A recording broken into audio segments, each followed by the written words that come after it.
Okay. So this is our second day of the conference, Critically Examining Nuclear Energy as a Climate Solution. Yesterday, we had with us 3 speakers, and we looked into recent trends in the electricity market, trends that sort of testify to the significant development of renewable energy that we're seeing in the last at least decade and in the recent years, the development in terms of the cost competitiveness of renewable energy, and in terms of capacity installments, we are seeing so much so one of the data presented was that wind and solar now account for about 10% of world's electricity production, more or less putting it on par with nuclear energy. Then we had with us also Sven Teske, who introduced the 100% renewables concept and scenario, and talked a bit more about sort of the different and much more flexible energy system we are actually heading towards. And in our last session, we had with us Ben Wheeler from the German Institute for Economic Research, and we went a bit more into the economics of nuclear power plants. Ben presented the research that they've done on... Hello. Hello? Hello. Hello. Yes, we asked, yeah. Hello to the person who's saying hello, but yeah, please, if there's anything important, just write in the chat directly to tech support. Otherwise, keep yourselves muted for now. So the last session, Ben presented also the research that they've done on, I think it was 647 reactors that were built since 1951, and presented their findings that none of them were developed based on what is generally considered economic grounds, so the decision of private investor in the context of a market-based competitive economic system.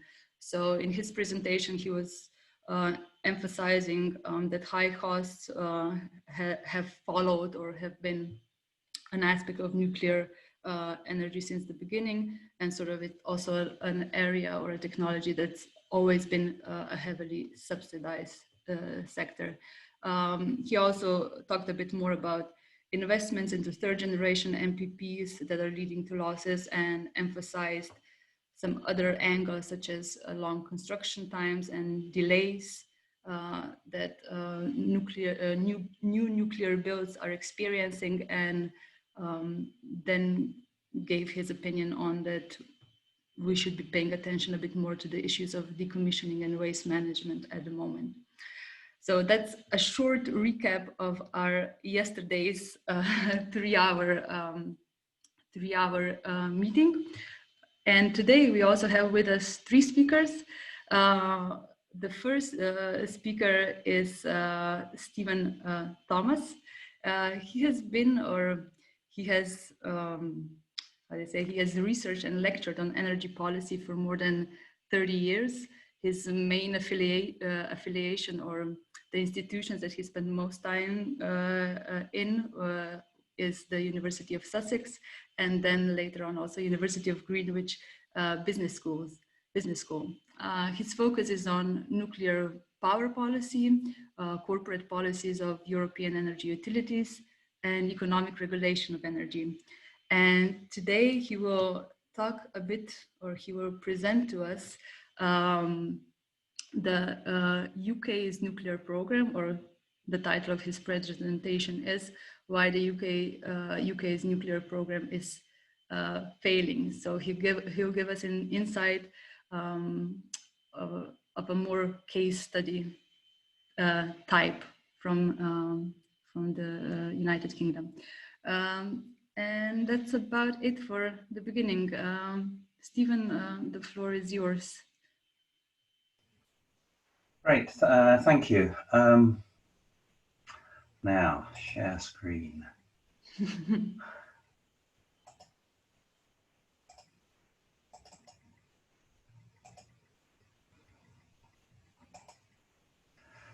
Right, I hope you can all see my presentation now. When Katya asked me to do this presentation, I was, of course, very happy to do it. She suggested I talk about the finance of the Hinkley Point nuclear power plant, and I said it might be useful to extend that to the whole British programme, because some more interesting features of the problems of financing nuclear power plants emerge if we look at the broader picture.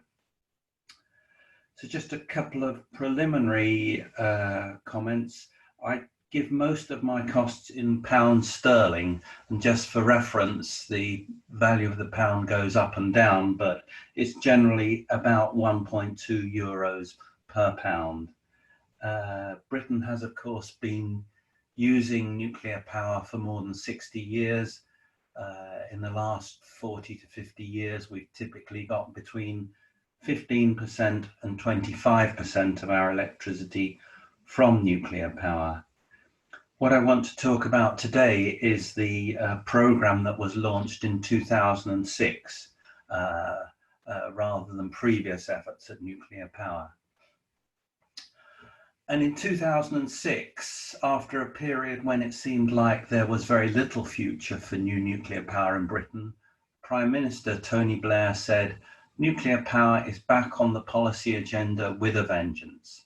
And there were two promises that went with that that made the announcement more politically acceptable. The first was that there would be no public subsidies, and the second was that there would be competition between companies building the reactors and between the different technologies, so that we would test out different companies, different reactor designs, and we would choose the most efficient and the cheapest one. Those were promises that were never likely to be kept and never were kept.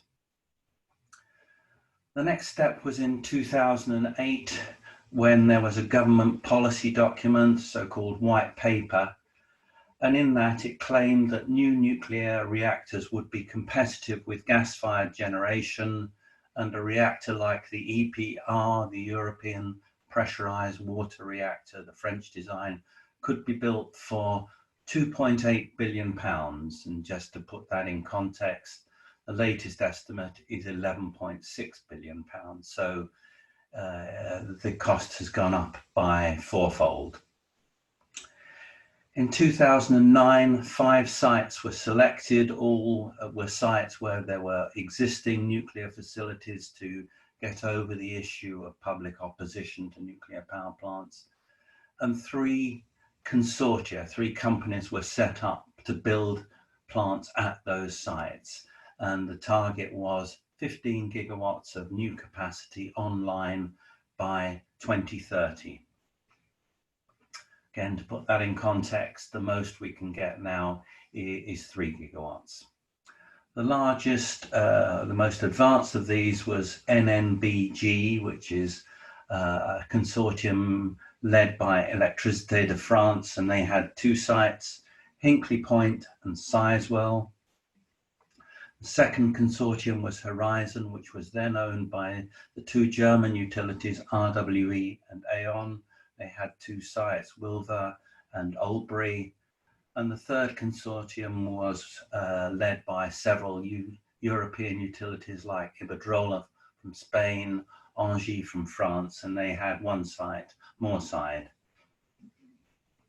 In 2015, another group came forward led by a Chinese vendor, CGN, China General Nuclear, for the Bradwell site, and they wanted to build their own technology, Hualong 1, and that was expected after Sizewell, so sometime after 2030. So the most advanced project is certainly the Hinkley Point one, and in 2010, EDF said that they expected first power from the plant in 2017. The latest estimate is somewhere between 2025 and 27. A key announcement in 2012 was that the government was going to allow British taxpayer guarantees for borrowing for the new nuclear plant. And what that meant was that if the project fails, the banks would be repaid by British taxpayers. So in terms of risk, that took away the risk from the banks, because banks will not lend to nuclear projects if any of the risk of the project falls on them. In other words, if the cost of the plant goes up and the project fails, then they don't want to be the ones that are left holding the baby. So this was expected to unlock the deal, because it basically meant that banks would be lending to the British government, and that means it would be very low risk and therefore very low cost borrowing.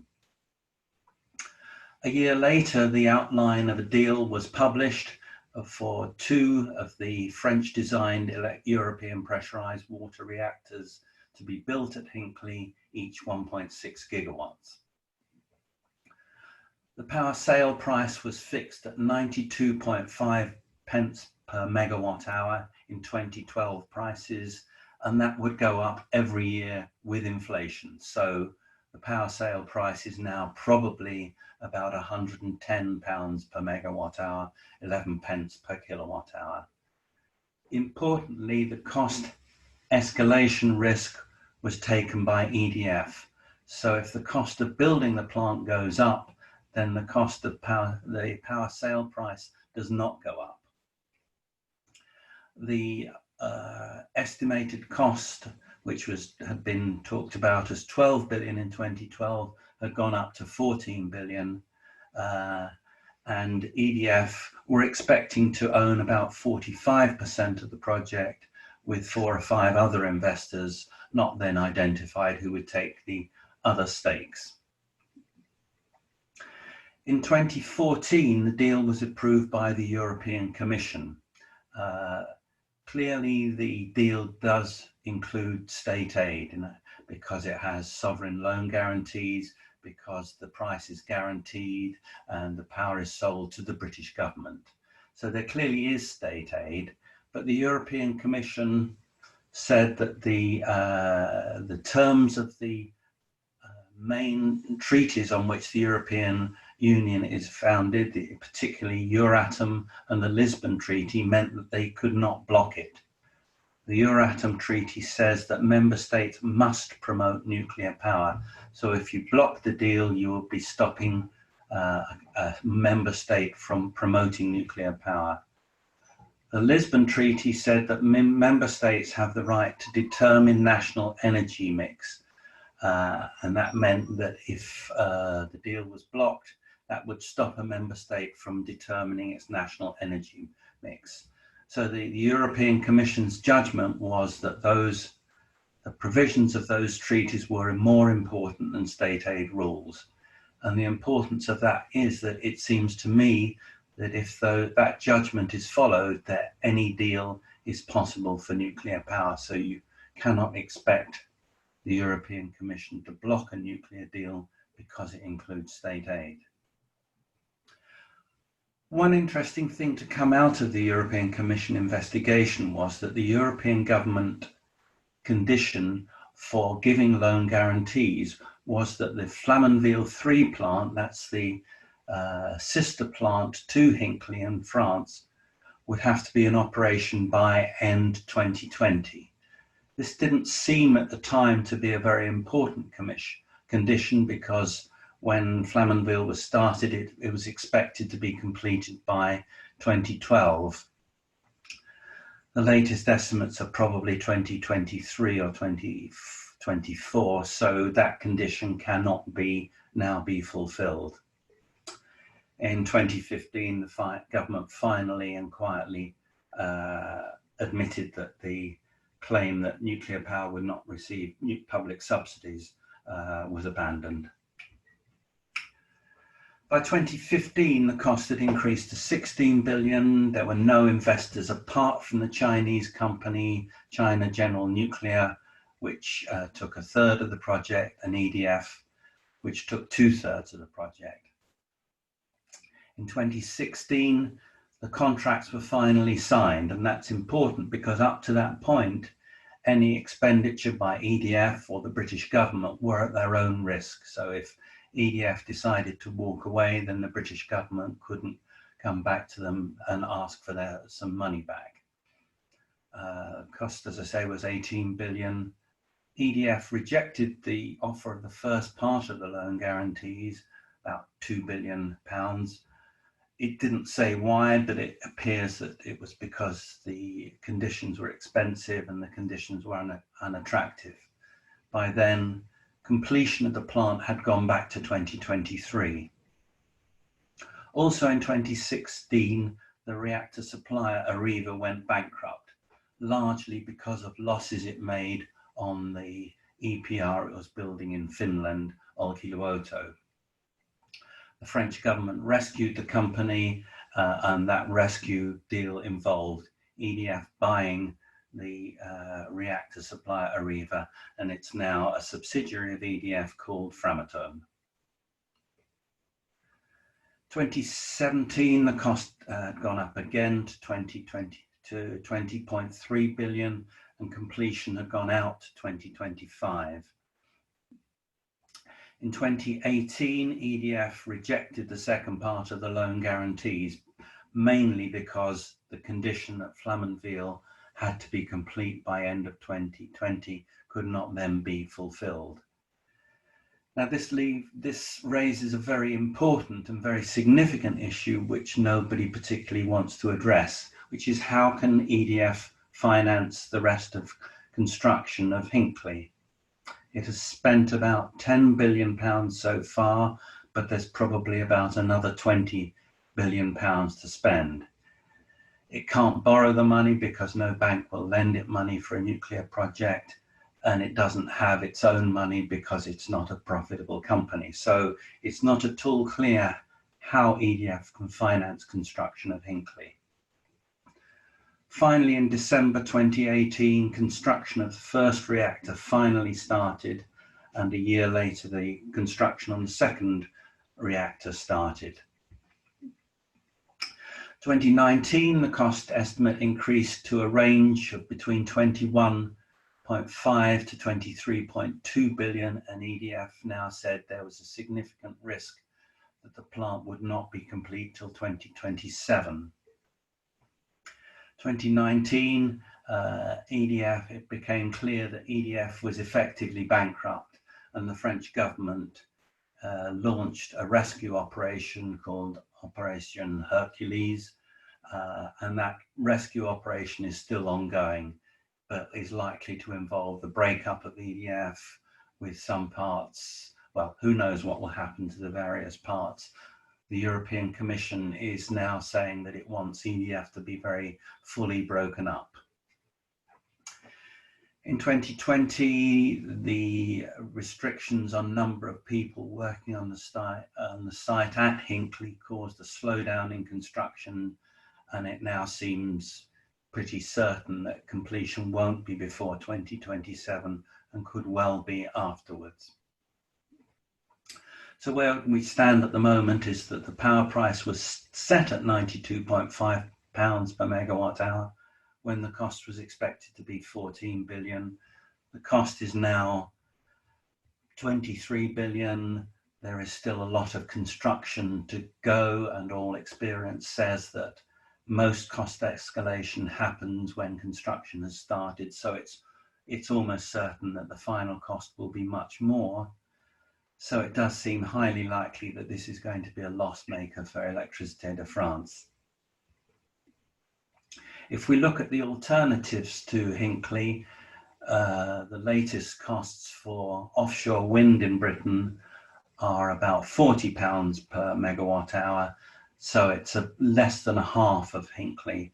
And if we work on that basis, and there is huge scope for offshore wind in Britain, Hinkley is going to cost consumers more than £50 billion over its lifetime, more than if we'd pursued cheaper options. The follow-on station to Hinkley is Sizewell C. And in 2016, when the contracts were signed for Hinkley, Sizewell was included, and it will be effectively a copy of Hinkley with 2 EPRs. It would be 80% owned by EDF and 20% by CGN. And the Chinese design station, Bradwell B, would be 2/3 CGN and 1/3 EDF. By 2018, the Hinkley deal was very unpopular with the public simply because it was so expensive. Everybody knew that it was more than double the price of the alternatives.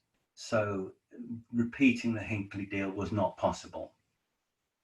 Also, EDF clearly didn't have the money to finance Sizewell C, but they wanted to go ahead with it.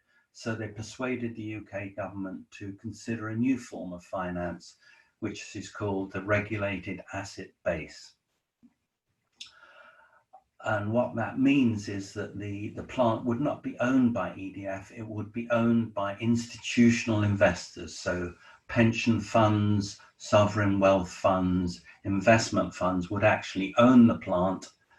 And in return for that, they would be allowed to make a set rate of return on the money they invest. So they would recover their operating costs. And if the plant cost 20 billion and they were allowed to make 5% rate of return, they would earn £1 billion profit per year from that. A consultation paper was launched by the government in June 2019 with the expectation the results of that would be published sometime at the end of the year 2019. We're still waiting for the results of that consultation, so we don't know whether the regulated asset base model will be approved. If it's not approved, then the Sizewell C project is dead. EDF forecasts that completion of Sizewell C will not be till 2034. So the next station built after Hinkley by anyone won't be online before 2034. The regulated asset base model is very controversial because clearly pension funds do not want to risk their members' funds. So that the issue is who pays if and when things go wrong. So if the cost escalates during construction, does that fall on the owners of the plant or does it fall on electricity consumers? And clearly if the model is to work, it must fall on consumers. So when consumers approve a project, they are effectively signing a blank check. So that's where we stand with Sizewell C. It's waiting for a decision by the government whether to approve this regulated asset-based model. The next consortium was the New Gen one, which was had the Moorside side. New Gen was bought by Toshiba Westinghouse in 2013, not because it wanted to own reactors, but because it wanted to sell reactors. The plan was that it would develop the site and at some point new investors would come in and take over the project. 3 reactors of the Westinghouse AP1000 design were planned, but in 2016 Westinghouse went bankrupt because of losses it incurred on AP1000s it was building in America. It nearly took Toshiba with it, and the Moorside site was abandoned. The next consortium is the Horizon Consortium with 2 sites, Wilfer and Oldbury. The story is very similar to the New Gen Consortium. It was taken over by the other Japanese reactor vendor Hitachi as a way to sell its technology, and with the expectation that investors would take over the project once it had been developed somewhat. 2 reactors planned for both sites, but by 2018 there were no investors in sight. So the UK and Japanese governments came to an agreement to save the project. The British government agreed to take 30%, the Japanese government agreed to find investors who would take another 30%, and Hitachi would find the rest. But the Japanese investors didn't appear, Hitachi did not have the cash, so the project was suspended in the hope that it would be financed using the regulated asset-based model. But in last month, Hitachi finally gave up and abandoned Wilfer. Oldbury, the other site, was never seriously pursued. Bradwell B is perhaps one of the most interesting projects. It was expected to follow on after Sizewell C, so sometime after 2034. Now, China General Nuclear's only reason to invest in Hinkley was that it gave them the opportunity to build their own technology, Hualong 1 in the UK. Now, China has been trying very hard to export its nuclear technology since 2012, 2013, but it hasn't had any success yet. But the hope was that if they could build it in Britain, if it was good enough for Britain, it might make other customers more likely to buy. So it's a very important shop window for CGN. Since 2016, there has been increasing concern about allowing Chinese companies to own key parts of British infrastructure. And in 2020, the British government decided that Huawei's role in rolling out 5G, the 5G network, had to be phased out. And there is talk that the same sort of concerns might apply to CGN and the Bradwell B project. There are a range of concerns which range from a general dislike of the Chinese government and doing business with them, worries about Chinese quality control and design quality, industrial espionage, and CGN was convicted in America of industrial espionage, and concern about Chinese control of key services. And an advisor to the British Prime Minister talked about the Chinese installing a switch in Bradwell which would allow them to switch it off. So where does that leave the British nuclear programme? And remember, this was a programme which was expected to provide 15 gigawatts of new nuclear capacity by 2030. That's clearly not possible now.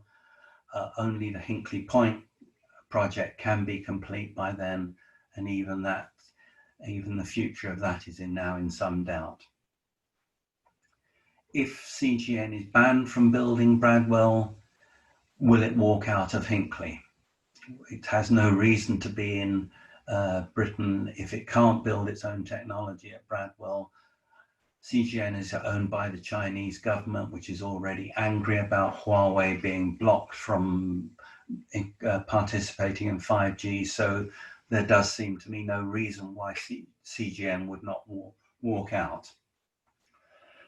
Which does leave the issue of who would then pay for the CGN stake in Hinkley. EDF has clearly no money. The only possibility I can see is that the British government would have to take up that 1/3 stake, and that would be politically very damaging, very unpopular. Moorside, Wilfer and Oldbury are all abandoned. Sizewell C will only proceed if RAB is approved, and Bradwell is in serious doubt because of political opposition. So what are the lessons from the UK? Well, if there is to be another station after Hinkley, it won't be online before 2034. But by then, we will have had 4 or 5 rounds of offshore wind auction, which will have led to 20 gigawatts of new capacity. And the British grid company, the company that runs the transmission network, in 2 out of 3 of its scenarios says that by 2033, there will be negligible fossil fuel generation on the British system. So if nuclear power is not cheap, if it doesn't save CO2, what is the point of it? Nuclear power just seems to be too expensive, too slow, and there are better alternatives. And the final question I have is, which is one which I'm sure you will ask and which I know I can't answer, is why doesn't the British government just give up with nuclear and concentrate on effective and timely options like offshore wind, onshore wind, probably most important of all, energy efficiency. There's huge scope to reduce the amount of electricity we use in Britain. Finally, general lessons. I think if we look at the picture of what happened in Britain over the last 15 years, you can see that the programme was launched on massively unrealistic cost estimates, unrealistic scale, unrealistic timescales. UK government promised no subsidies, first power in 2017, 15 gigawatts by 2030. We will get a fifth of that. The first power will be 10 years later, and it will require huge public subsidies. And nuclear power always needs large public subsidies. Nuclear power has never been an economic source of power in Britain. Obtaining finance is perhaps almost the largest obstacle to new nuclear power. And to say it again, banks will not lend for nuclear projects if any of the risk falls on them. The only way nuclear projects can go ahead is if consumers take the risk. In other words, they pay through their electricity whatever it costs to build and operate the plant, or taxpayers take the risk by offering sovereign loan guarantees. Of course, the Chinese and the Russian vendors, unlike the US, Japanese, European vendors, can offer finance as part of the package. But are they acceptable? Are the designs safe? Is the quality control adequate? There are issues with the Chinese and the Russian vendors. Aside from those, the experience with the latest designs, the European pressurized water reactor, the AP1000, the ABWR, Korean APR 1400, they either have a very poor record of operation or there is no experience with operating them.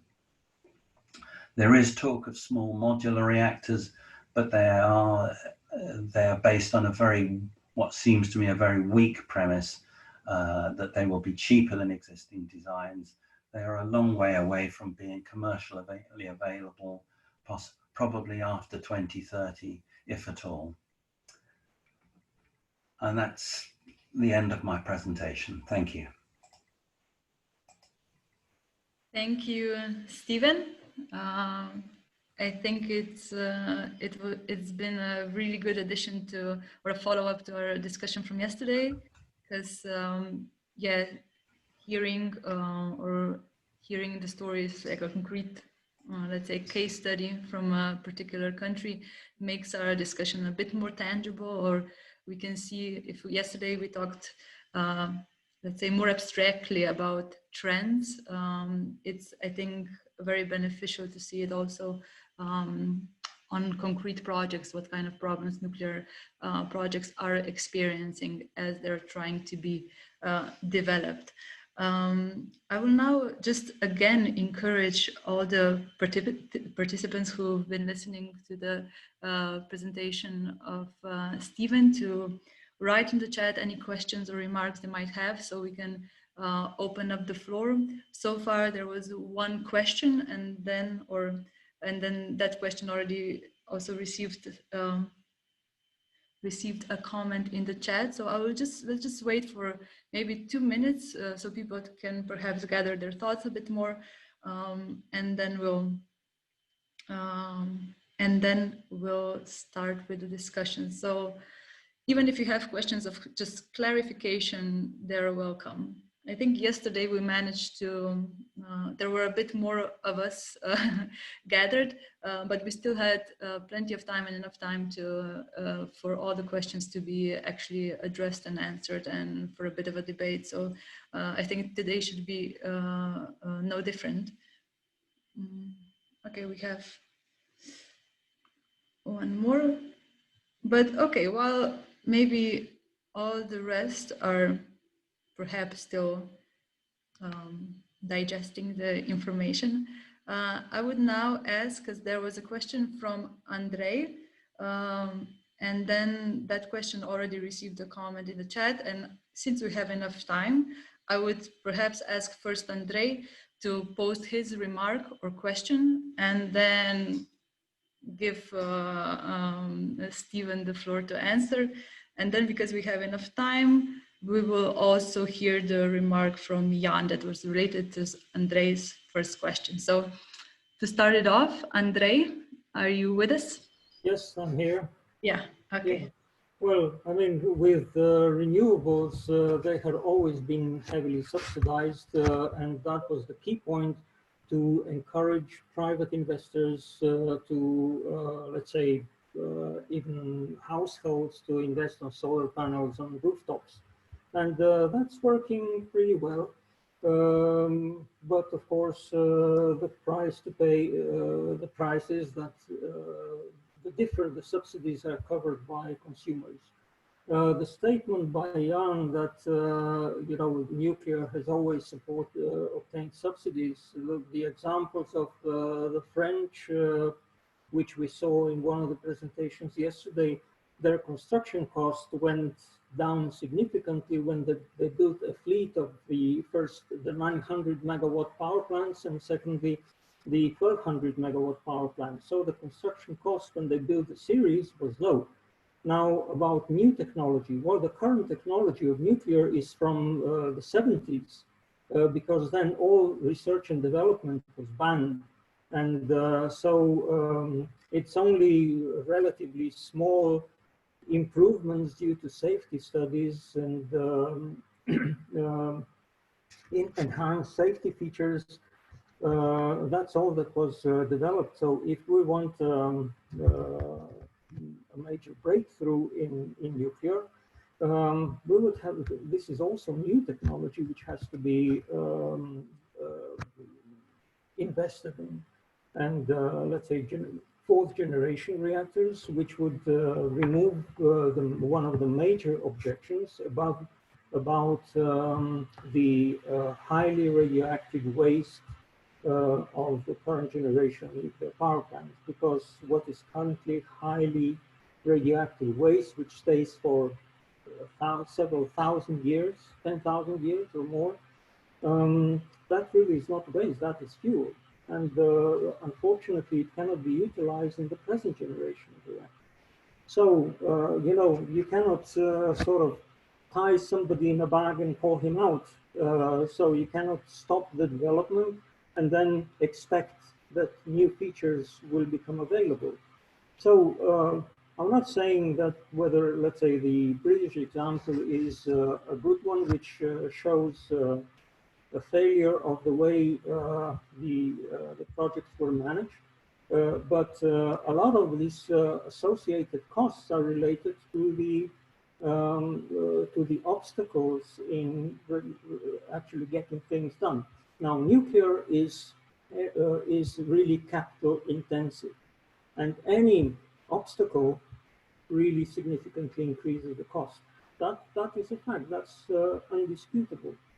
But you know, you have to have you have to consider. I mean, it is made expensive because we made it expensive because of the legislation, because of financial instruments, and so on. And if I consider solar panels, for example, when I did my first estimate, they seemed to be so expensive that I thought it was completely impossible to have them implemented. No, 20 years later, they are almost competitive. And they are competitive if we take subsidies into account. So, I mean, you see, you don't get something for nothing. And the costs are actually related to the way, to the financial instruments of the banks and at the government level. Okay, that's all. Thank you. Thank you, Andre. So I will first just give the space to Stephen to comment on the comment and the remarks. And then because we still have enough time and there are not that many questions coming in, I will then, after Stephen, ask Jan, because he also shared his remarks related to Andre's comment in the chat. So after Stephen, if Jan could get ready to share his remark, and then we'll get to the next question. But Stephen, there you go. Right. You said that in France the cost of plants went down. That's not what the research shows. Researchers like Grubler, using French government data, show that the real cost of nuclear plants in France over the period during which the 58 reactors were built more than doubled in real terms. There is some dispute, but the dispute is whether the price doubled or it tripled. So the idea that it went down is just not true. I mean, everybody assumed that it went down because it really ought to have done by all logic, but the fact is that it didn't go down. You say that reactor development was banned. I don't recall anybody banning reactor development. The companies chose not to do reactor development because I suppose they were fully committed, trying to take account of the 3 Mile Island and the disaster and the 1987 disaster in Ukraine. You talked about generation 4 reactors. Now in 2001, 2002, there was an international project set up by international governments called the Generation 4 Forum. And that at that time, it expected Generation 4 plants to be available by 2020, 2025. Their latest estimate is that they will be commercially available by 2045. So when a technology is going back in terms of completion as fast as time itself, that does suggest to me that they are a long way from being available. In terms of, you stated that the price of solar panels has come down, and that's true of renewables. All renewables have got massively cheaper. What is hard to explain from nuclear is why, after 60 years, costs have only ever gone upwards. And that is the case. Costs have never gone down. People have always said we will learn from experience, we will get better designs, there will be technical progress. We will have economies of scale, we'll have economies of number, and that will force prices down. And logically, that sounds like it's true, but it hasn't ever happened. And I don't see any reason why it should happen now. And given how desperately uneconomic nuclear power is at present, as I said, more than double the price of low carbon alternatives, I don't see it's going to have to come down by a huge amount for it to be for nuclear to be viable. Okay. Thank you, Stephen. I would now invite, just to sort of round up perhaps this discussion initiated by Andre, and still, because there's not that many questions coming in and we do have time, I would invite Jan to share his remark that's related to this discussion. And then after Jan, I will be inviting Andrea Persic to pose her question. So, but now, Jan, if you're able to unmute and add your remark. The issue of financial support is one within the European Union. We accept states to support new technologies. We call them nascent technologies that are developing, are in early stage and still need to find a place on the market so that they can show whether they are viable for the market or not. That is exactly what has happened with renewable energies. They were virtually not developed in the early 2000s, and we saw in Germany the first real support being given in the form of the renewable energy law in 2002, and since then, renewables received throughout Europe a lot of financial support, and that the idea behind it is that the financial support should then slowly be wound down until zero when the new technology is indeed able to stand on its own feet. And that's exactly what is happening with renewable energies throughout the Union at this moment. We see offshore wind, even a relatively late comer like offshore wind. At this moment, new projects do not receive subsidies any longer. In the United Kingdom, in the Netherlands, Belgium, Denmark, and Germany. Now, that is important to keep in mind. Nuclear, on the other hand, has, since its inception in the 1950s, always received enormous amounts of financial support, and that still continues today. And what we see now is that the financial support for new nuclear development is even increasing. Now, nuclear cannot be called a nascent technology. It's a technology that is well ripened. And I think just to add to what Stephen has said, he said, well, the industry has said we will learn from experience. Stephen, I don't know whether you agree, but I think that is exactly what is happening. They are learning from experience. And nuclear power is a very complex technology which concentrates an ultra-hazardous core of radioactive substances, which technically is very difficult to deal with. Basically, we need to take safety measures in order to work with that highly concentrated amount of very highly radioactive substances. And the industry has very much learned from its experiences, but that does mean that they also had to intensify safety measures. And that has made the machines that we're dealing with more and more complicated.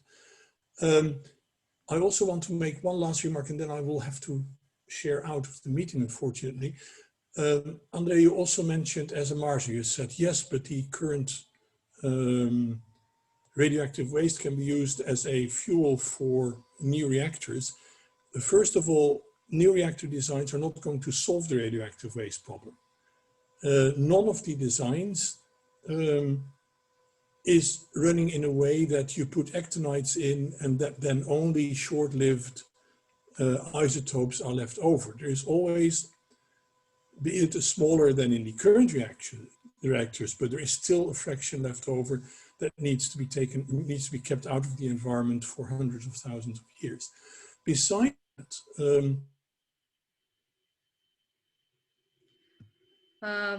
I don't know if it's just me, but Jan, we lost, or at least I lost your audio. Is it still there? My internet Now you're connection. back. Now you're okay. back. But just repeat maybe the last two sentences.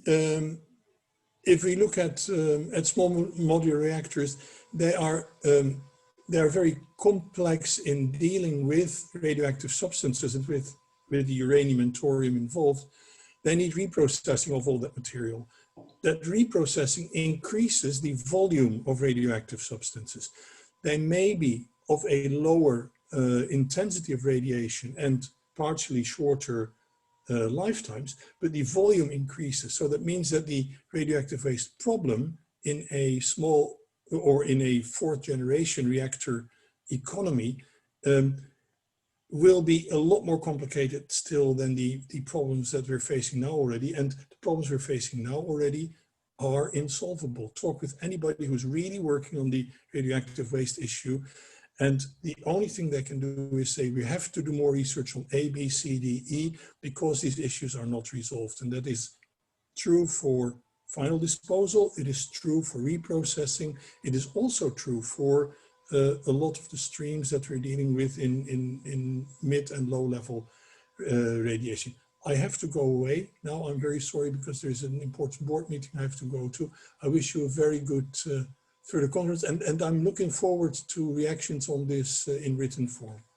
Thank you very much. Thank you. Yeah, I think Andre, then because now Andre would like to comment on your remark, but you both had your space. So if Jan now has to go, I would maybe give the space to Andrea so we can sort of close out because Jan left. So, but you all had a chance to speak. So if that's okay, I would invite Andrea Peršić because she also has a question related to SMR, so small modular reactors. Yeah, that question has been. Good morning. Yeah. I would like to ask about small modular reactors program from UK. So my question is why UK is actually investing in developing small modular reactors program. So is it simply technological competition to improve the safety of the new type of power reactor? And is it a financial attractive area for the future? Or is there something else? Thank you, Andrea. So Stephen, you can answer. And I think actually your question would lead us then really nicely as a bridge to Philip's next presentation. I think that he also perhaps have something to say about this, like the whys. But yeah, first, Stephen, go ahead. Yes, it's not clear whether the British government, what the British government's position on small modular reactors is. About 5 years ago, it launched a very ambitious program which said that by 2020, it would have spent £250 million developing small modular reactors, that there, by 2017, there would be a roadmap which would identify the best small modular reactor design. Those targets were both abandoned. None of the money was spent. The roadmap was never developed. Rolls-Royce seems to be the front runner in Britain, but its reactor is not small. It's 450 to 500 megawatts, which makes it about as large as most of the reactors we've got in Britain at the moment. It's asking for some extraordinary conditions from the British government. It's asking for the British government to guarantee sales of 16 of these reactors, 7 or 8 gigawatts. Rolls-Royce says the first demonstration plant might be available might be in operation by 2030. Now, if we take most nuclear forecasts with a pinch of salt they deserve, that means sometime after 2030. So we're talking about ordering sometime in the early 2030s at the earliest. So any commitment now by the British government is meaningless. No money is being spent. We're talking about 10, 15 million pounds, which is really small change to the British government. So the announcements that you're seeing from the British government are playing to the crowd, frankly, no more than that. No money is being spent. It's not at all clear whether the British government wants small modular reactors.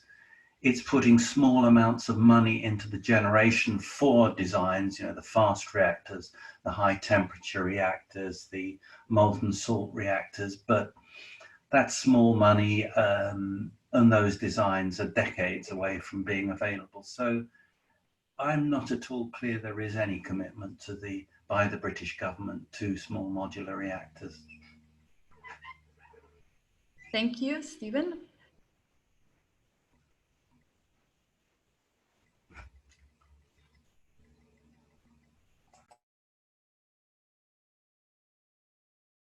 Yeah, sorry, I was muted. I also forget sometimes. Those are all the questions that have so far come in the chat. So if anybody has anything else to ask or perhaps to remark on, we still have a bit less than 10 minutes for what we've scheduled. We of course can have a longer break. I'm sure everybody would be okay with that. But okay, we have a question that came in. We have Borut. That's also like let's say a question that it's also related to yesterday's discussion. But Borut, you can unmute yourself and ask your question.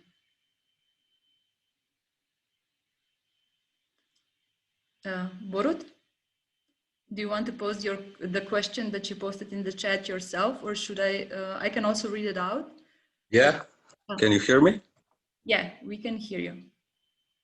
I was just wondering, don't we want all technologies that can lower our emissions? And with unstable sun panels and wind turbines, can people adapt to all changes that are ahead of us? Because I don't know, will the systems be as we know them? We have to change cars to electric. We have to, I don't know, adapt our use of electricity at home also. I would say maybe that's, I mean, Stephen, you're always welcome to answer, but if I understand the question correctly, it's really, and I don't know, Borut, if you were present at yesterday's presentations. Yes, I was. Yeah, it was the crux of like the answers to these questions were, I think, at the crux of the presentations given by Dave and Sven.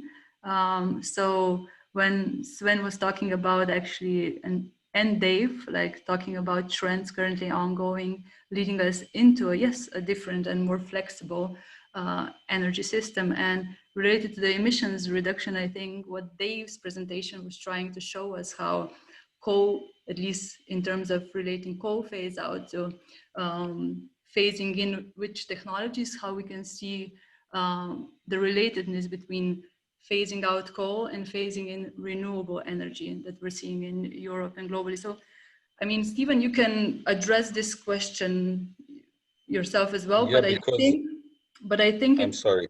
Yeah, I think it just the question pertains a bit more to the discussion we had yesterday and pulling us back to what Sven and Dave were saying. So for those answers, maybe just to go back to those presentations or to even ask those speakers privately again for some clarifications. Just a very quick response. Even you can. Yeah, very quick response. I mean, the problem with nuclear power is the time and the cost. That we launched a program in Britain in 2006, and 20 years later, we'll still be waiting for the first power from that plant. We just don't have the time to wait for nuclear power to come in. By the time the second nuclear power plant is completed in Britain, there won't be any fossil fuel generation to replace. So it will be just too late. And in terms of cost, renewables may cost more, although at the moment offshore, we expect that offshore plants in Britain will be competitive at the next round of auctions, so there won't need to be any subsidy. In terms of the stability, then clearly we do have a problem in the future, whether we go nuclear or whether we go renewables of storage, that nuclear runs flat out all the time it can run. Renewables go up and down. So you need something, battery or consumer response to deal with that stability. Going nuclear does not in any way solve that problem. It's a big problem. We need battery technology, we need flexibility in use, and we might get that from car batteries, charging them when electricity is available, not charging them when it isn't available. So just a very Yeah, so I would just emphasize that it really all leads back to, I think, particularly Sven's presentation. For example, what Stephen mentioned now, or what Borut was asking, it leads to the argument on when Sven was talking about sector coupling, so the transport and energy or electricity sector coming together, the difference, or like when Sven was talking about sort of the outlook of the new energy system in terms of, yes, we'll have base load, but we won't have base load power plants, etc. So I would really encourage for anybody interested also in Borut's question and what our speakers as a whole group might answer individually, to take a look back at yesterday's even recordings and also presentations. Yeah, that is something that I would encourage. And hopefully also Bodo, yeah, you got a sense of the answer also from Stephen. Okay, well, we're now, I think, right at the end of our Q&A session, like for the first part. We'll take a short break, shorter than yesterday, so we'll take a 10-minute break and come back with our next presenter, Philip Johnston. Also, he will be joining us from the UK, and together with him, we'll, let's say, expand the debate even a bit more when it comes to nuclear. We'll discuss, the title of his presentation is Qualities of Democracy in Civil, Military, Nuclear Interdependencies, Exploring International Patterns and the UK's Nuclear Ambition. So a bit more coming from the UK experience. We will not end the meeting, so you can stay online, but we'll see everybody 20 minutes past 10. And of course, Stephen, you're welcome to stay for the next presentation or throughout the day. Okay, that's it for now, and see you in 10 minutes.